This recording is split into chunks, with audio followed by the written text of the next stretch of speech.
saya pengalaman ini. Dan sebenarnya di dalam dakwah tauhid atau dakwah salaf secara umum, kita jarang memuji orang yang masih hidup. Li'annal hayy la tu'man 'alal fit. Karena orang yang hidup tidak aman dari godaan.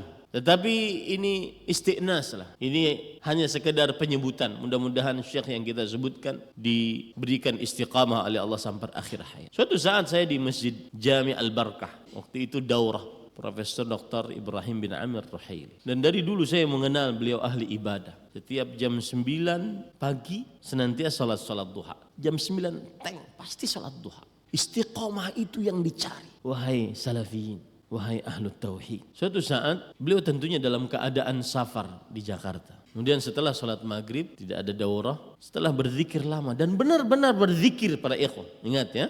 Benar-benar berzikir. Saya sering perhatikan, saya sering duduk di samping beliau, sengaja saya perhatikan. Benar-benar berzikir. Tidak seperti sebagian orang yang sudah mengenal dakwah, habis salam salat, tidak berzikir. Jangankan zikir pagi, zikir setelah salat saja tidak, ngobrol.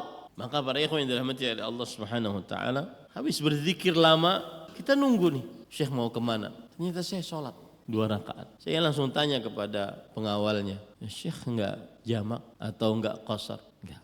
Karena beliau menganggap beliau sudah menjadi ahli balad. Beliau menganggap sebagai sudah penduduk di sini. Salat. Habis salat lagi 2 rakaat. Kita kira selesai, salat lagi 2 rakaat. Ahli ibadah. Orang salaf itu ahli ibadah. Dan saya tanya, apakah kebiasaan beliau antara setelah salat maghrib beliau salat 6 rakaat? Ya. Itu kebiasaan Abdullah bin Mas'ud radhiyallahu anhu. Ini para ikhwan yang dirahmati oleh Allah Subhanahu wa taala.